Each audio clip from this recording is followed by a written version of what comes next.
very similarly, I was on a date with a different girl. It's a lot of girls. And she sits in front of me, she goes, hey, just so you know, I'm a freegan. You ever heard of that before? That means she's vegan unless it's free. I was like, well, that just sounds like you want the fillet on my tab.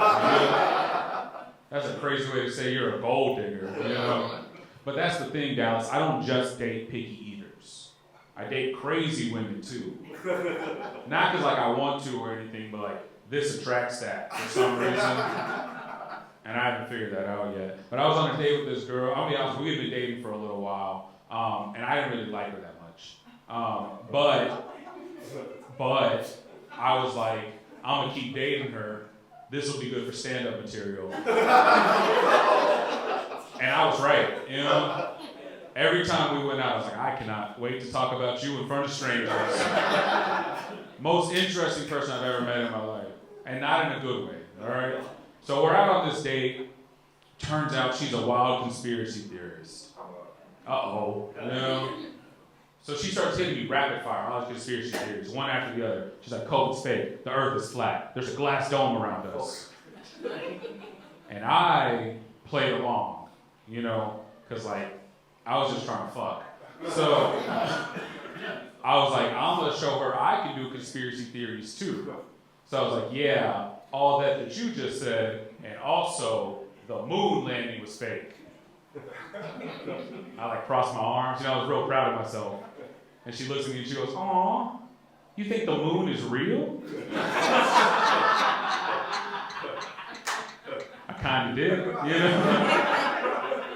For a second there, before you brought that up, that's a really good point, you know?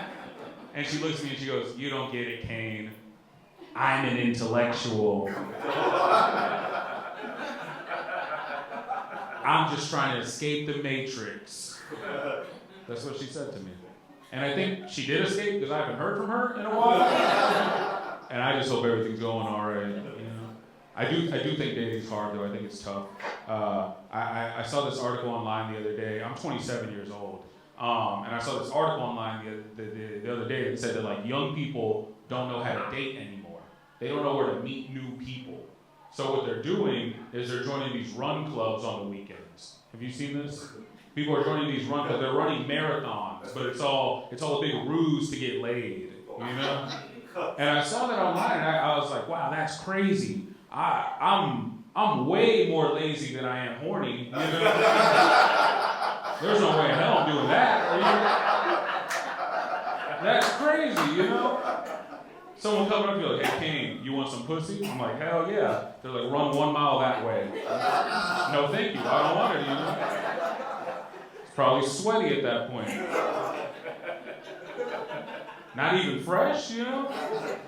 And like I tell people this and they tell me, like, CAIN, you're crazy. It's 1 mile.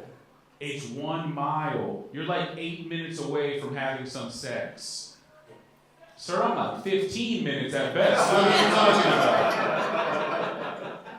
8-minute mile. What am I, fucking Forrest Gump? Get out of here. I have been trying to lose a little weight recently. It's weird telling people you're trying to lose weight. You get weird reactions. You know, I'll tell my friends, like, yeah, I'm trying to lose a little weight. And they're like, oh, good. What? That's crazy, you know? I was expecting more like a no, not you. You know? That feels more appropriate, you know? And the issue with, like, you know, for me at least, with like trying to lose weight is I've never had a problem with drugs or alcohol or anything like that, you know? My addiction has always been like a food addiction. So like, what I'm trying to say is I don't know what heroin feels like. But if I had to imagine, I think it's similar to like Taco Bell at 3 in the morning. You know? I think I get the same like dopamine release off of that as someone does shooting up in their arm. And the problem with like doing this job, being a comic, being a comedian, is this job is essentially just working at a bar. That's what this job is. And so I have a lot of comic friends that actually struggle with alcoholism. And they don't like when I do that joke. They get real upset at me. You know, they'll come up to me after the show and they're like, hey, CAIN, that's really fucked up that you joke about stuff like that. You know, I actually struggle with alcoholism. And I have to come here every day. And I have to smell liquor. And I have to tell myself, today's going to be the day I don't fall off the wagon. And I'm just there like, yeah, well, you know they sell cheese sticks here too, right? How do you think I'm doing right now, buddy? I think we're in the same boat. If anything, I'm worse off. You can just stop drinking. If I stop eating, I die. And like they don't get it. It doesn't click in their head. They don't understand there's no 12-step program for me. If there was 12 steps, I'd be out of breath. And like that's the thing, like since I've gained this weight, I've developed all these like fat tips and tricks that I didn't know I had from beforehand. You know, like as a man that's grown up in Texas his whole life, I've never seen the point of heated seats in a car. Until one day, I was in the drive-thru and I was like, well, this will keep my food warm on the way home. I'm serious. He's at the point now, as I'm pulling in, I'm like, let me preheat this oven.